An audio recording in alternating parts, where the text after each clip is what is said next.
వర్షం భయంకరంగా పడుతుంది.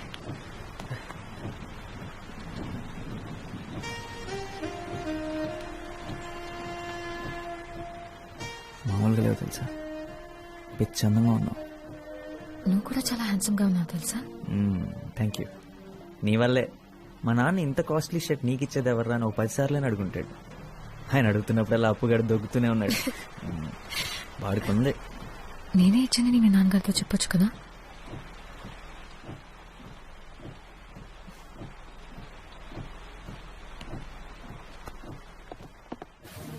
ఎవరో ఒకరితో గొడుగు పంపించమని చెప్పు. వర్షం ఆగేలా లేదు. ఆకూడదు. నిత్య, రోహిణి నీ బర్త్డే పార్టీ ఇస్తుంది. అందుకే నా బర్త్డేకి నా ఇష్టం వచ్చినట్టు ఉంటాను.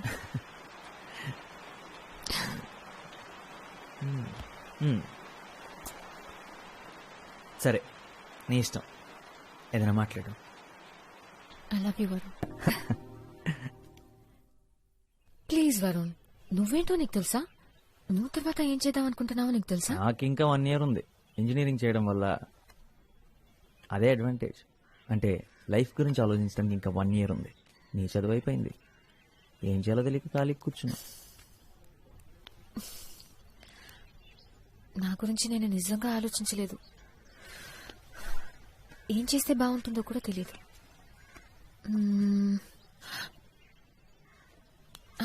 యాక్చువల్లీ నాకు తెలుసు. ఒకే ఒకటి, నువ్వు. నేను చూడాలి, నిన్ను కలవాలి రోజు. నాకింకేం అక్కర్లేదు. నిజం.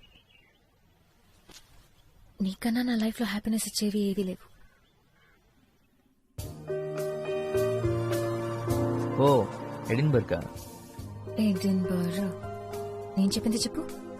ఎడిన్బర్గ్. స్కాట్లాండ్. ఓ, లండన్. మీ డాడీకి 3 కూతురులకి బాడీ గార్డ్ ఏం అక్కర్లేదా? నేను రానా? ఉంటే బాగుండేదిరా. విద్యాక రాకపోయి ఉంటే నేను ఎలాగోలాగా తీసుకెళ్లేదాన్ని. నిజంగా ఎంత ఆలోచించానో తెలుసా. కానీ అక్కుంటే కష్టం, కలవడమే కుదరదు. వాడాలి మిస్ యూరా. నేను కూడా నిన్ను మిస్ అవుతాను రా. ఏం చేయాలో తెలియడం లేదు నాకు. అయితే వచ్చే నా దగ్గరికి త్వరగా. పోనీ ఒక పని చేస్తావా? అదే ఎడిన్బర్గ్లో ఒక అమ్మాయి ఉంది. అమ్మాయి కోసం ఒకడు పిచ్చోడు అవుతున్నాడని చెప్పు. కొంచెం త్వరగా రమ్మని చెప్తావా? చెప్తా. నీ దగ్గరికి త్వరగా పంపిస్తాను.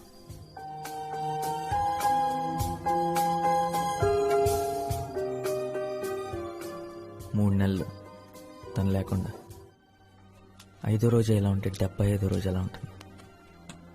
తను లేదు, మిగతా అంతా అలాగే ఉంది. కానీ నాకు ఏది అలా లేదు. తను మిస్ అవ్వకుండా ఏదో ఒక రకంగా బిజీ అవుదాం అనుకున్నాను. నా వల్ల కాలేదు. సల్వార్ కమీజ్ లేకపోతే ప్యాంటు షర్ట్ గుర్తుకొస్తుందారా? ఏంటి? తన ఊర్లో లేకపోతేనే నేను నీకు ఫ్రెండ్నా? సరే, ప్రేమ నీకు ఫుడ్ పెట్టదురా, నేను నీకు ఫుడ్ పెడతాను.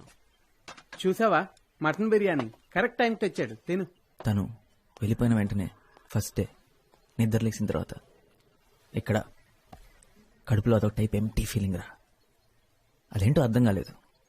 కానీ ఆ తర్వాత అర్థమైంది, తను లేనందువల్లేనని. ఇలా ఎప్పుడు జరగలేదురా నాకు. ఇది లవ్ ఫీలింగ్ కాదురా, క్యాష్ ఫీలింగ్. మన కాలేజీ బయట బాబా హోటల్లో డైలీ తింటే ఇలానే ఉంటుంది.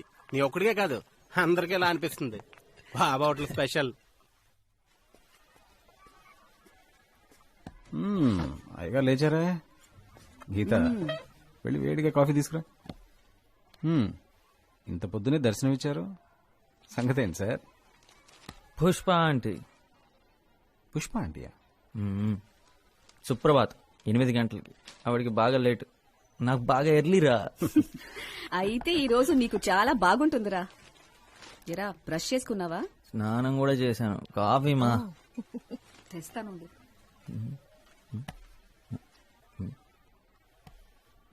నానా హ్మ్, ఏంటి మ్యాటర్?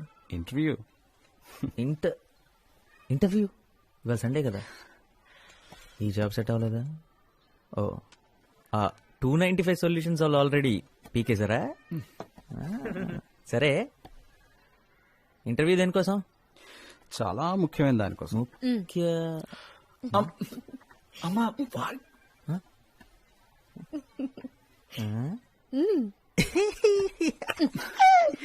జాబ్ అయితే కనీసం ఛాన్స్ అయినా ఉండేది. వీడి పని నచ్చడమే తప్పితే వీడు నచ్చాల్సిన అవసరం లేదు. అదే వీడు నచ్చడం కోసం ఇంటర్వ్యూ అంటే ఇంకొక 17 టైమ్స్ కన్ఫర్మ్ నాన్న. తప్పదంతే. నేను మాత్రం చస్తే రానమ్మా. అక్కడికి వెళ్ళి మీరు చెప్పే పచ్చబద్దాలంతా నేను వింటూ కూర్చోలేను. మా వాడి కోసం తల్లిదండ్రులంతా లైన్లు కడుతున్నారండి. అవును, మా వాడు చాలా తెలివైనోడండి. మా వాడు చాలా కష్టజీవండి. మా వాడు అందగాడు కూడా. అవును, అంతగాడే. ప్రాబ్లం అది మాత్రమే కాదమ్మా, అక్కడికి వెళ్ళిన తర్వాత ఆ అమ్మాయికి నేను నచ్చేసాను అనుకో, చూడు వాడు మొహం ఎలా అయిపోయిందో. ఆల్రెడీ చిన్నోడు అనుకున్నానే. ఆ?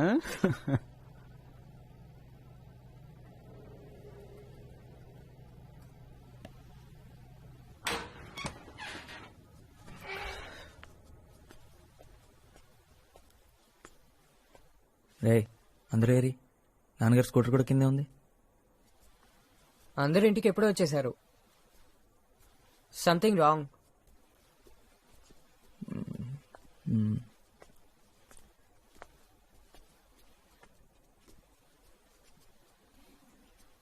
ఏమైంది పెళ్లి చూపులు? నచ్చలేదందా? నువ్వు బట్టలు బాగోతుతో అంట్లు బాగోతా అని చెప్పాల్సింది కదా. ఏంట్రా ఫెయిలా? ఒకటి పోతే 16 ఉన్నాయి కదా. అప్పో, మార్చి వరకు సెప్టెంబర్ ఉంది కదా.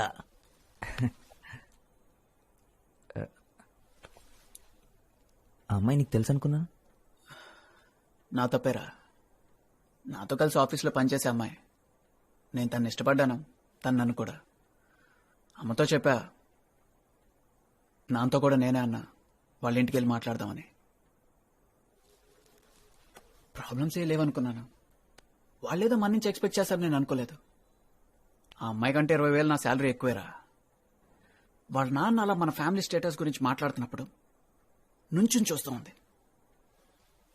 ఈ ఇంటిని, నిన్ను, అప్పుని అందరినీ యాక్సెప్ట్ చేసే అమ్మాయి నాకు కావాలి. ఆ అమ్మాయి గురించి నేను ఆలోచించట్లేదురా.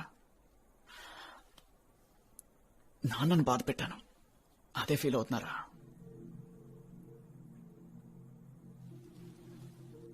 నేను పెద్ద తెలివైనాడిని కాదని నాకు తెలుసురా, ఎందుకంటే పెద్ద ఉద్యోగం నాకు దొరకదని కూడా నాకు తెలుసు.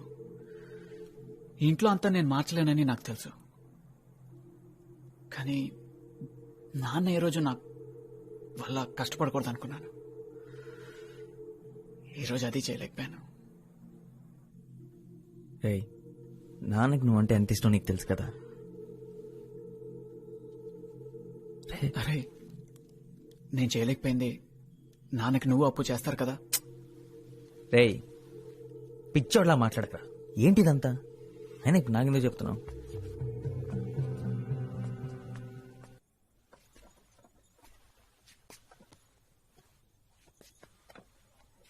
అమ్మా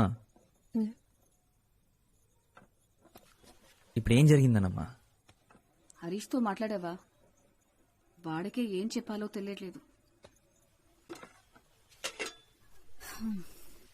వాడెంత బాధపడుతున్నాడో. మా వల్లే ఇదంతా. అసలు ఎప్పుడు ఆయన ఏవి అనరు, కానీ ఇవాళే మొదటిసారి అంతా తన వల్లే అంటున్నారు. మనం మంచి పొజిషన్లో ఉంటే బాగుండేదన్నారు. వెళ్ళి కాసేపు మీ నాన్నగారితో కూర్చోరా. నాకెందుకో భయంగా ఉంది. ఆయన ఎవరైనా తీసి పారేస్తే నాకు చాలా బాధగా ఉంటుంది. ఒకసారి మీ నాన్నతో మాట్లాడరా.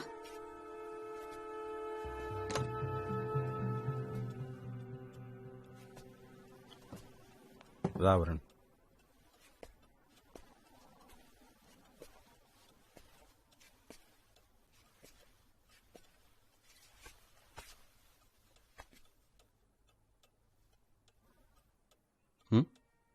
అమ్మ పంపించిందా? ఒకటి గుర్తుంచుకోండి, నేనున్నది మిమ్మల్ని చూసుకోవడానికి రా. మీరు నన్ను చూసుకోవడానికి కాదు. ఏంటి నాన్న ఈరోజు జరిగింది మర్చిపోండి. అసలు వాళ్ళెవరు మీ గురించి మాట్లాడటానికి? ఏం జరిగిందంటరా? వాళ్ళ అమ్మాయిని కోడలుగా తెచ్చుకునే అర్హత మనకు లేదన్నారు, అంతేగా. They are entitled to their opinion. ఒక పెద్ద ఉద్యోగం చేసే అల్లుణ్ణి వాళ్ళు కావాలనుకుంటున్నందుకు, ఒకే ఫ్లాట్లో 3 కొడుకులతో ఇరుగ్గా బతికే కుటుంబాన్ని వాళ్ళు వద్దనుకుంటున్నందుకో నాకు వాళ్ళ మీద కోపం లేదు. అలా అని నేను తక్కువ అంటే మాత్రం నేను ఒప్పుకోను. I am who I am. వాళ్ళెవరైనా అయి ఉండొచ్చు. నా 3 కొడుకుల్ని మంచి మనుషులుగా పెంచానని గర్వంగా బతుకుతానరా. ఇంతకన్నా నాకేమవుతూ. రండి భోంచెదురు కాని. మీ అమ్మని మాత్రం సింగపూర్ తీసుకెళ్ళలేకపోయానురా. సింగపూర్ ఎవరు వెళదాం అంటున్నారు? నువ్వే ఈ కండిషన్తోనే నన్ను పెళ్లి చేసుకోవడానికి ఒప్పుకుందంటరా మీ అమ్మ. అన్నీ అబద్ధాలే. రే, హరీష్ పాపం చాలా ఫీల్ అవుతున్నాడురా. వెళ్ళి వాడితో కొంచెం మాట్లాడరా.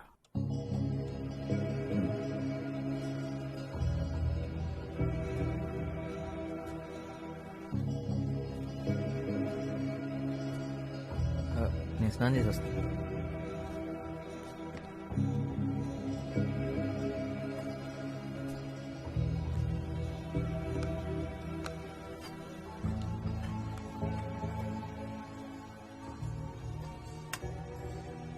అమ్మ బాధపడుతుందని అన్నయ్య, నాన్న బాధపడతాడని అమ్మ, అన్నయ్య బాధపడుతున్నాడని నాన్న.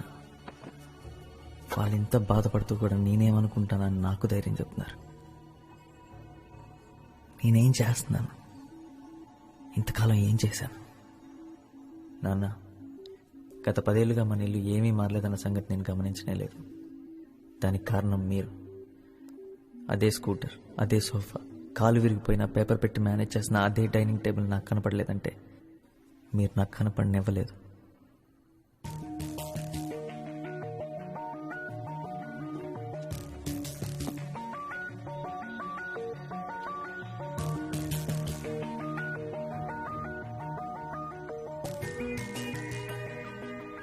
మీరు మా కోసం ఎంతో చేశారు నాన్న. మీకోసం, అమ్మ కోసం ఏదైనా చేయాలని ఉంది. మీరు ఫస్ట్ టైం ఫ్లైట్ ఎక్కితే చూడాలని ఉంది. దానికి కారణం నేను అవ్వాలని ఉంది.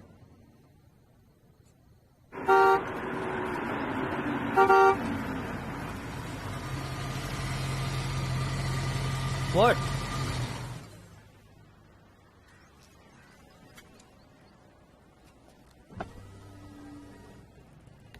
హే హ్యాండ్సమ్, నిత్య, లిఫ్ట్ కావాలా?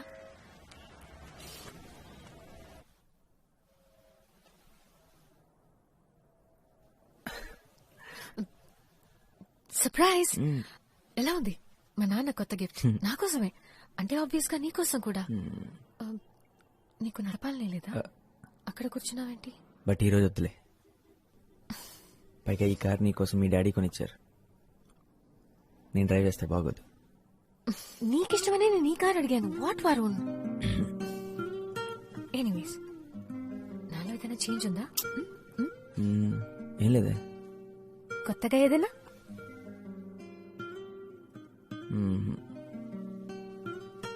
నా హెయిర్ ని కట్ చేశాను.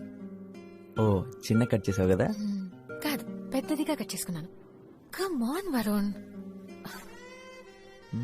సరే, త్వరగా చెప్పు. డిన్నర్కి ఎక్కడికి వెళ్దాం? డిన్నర్కా? అంటే ఎంతసేపు పడుతుంది? ఎందుకంటే 9 o'clock ఇంటికి వెళ్ళిపోవాలి. ఏమైంది నీకు? What is this 9 o'clock reporting? వెళ్దామా? Okay, I'll drop you by 9. ఎలా చెప్పను నిత్య? చెప్పినా ఏమని చెప్పను. నేను నీకు తగనని చెప్పనా? నా బాధ్యతలు, పరిస్థితులు నీ మీద రుద్దలేనని చెప్పనా?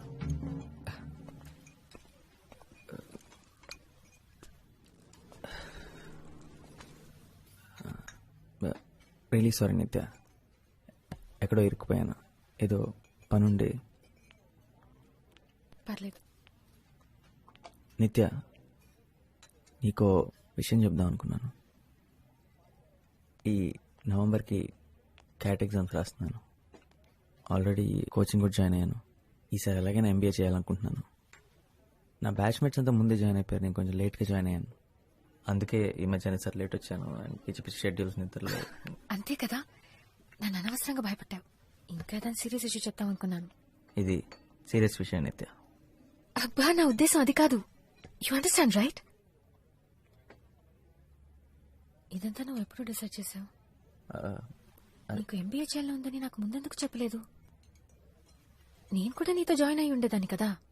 నీకు చదవాలని లేనప్పుడు నువ్వెందుకు జాయిన్ అవుతావు? నువ్వు ఉంటావు కదా.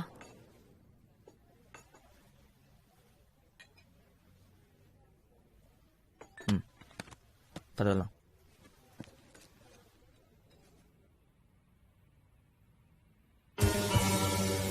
ఇప్పుడు నేనేం చేసినా నీకు పిచ్చిగా నచ్చేది. ఇప్పుడు ఏం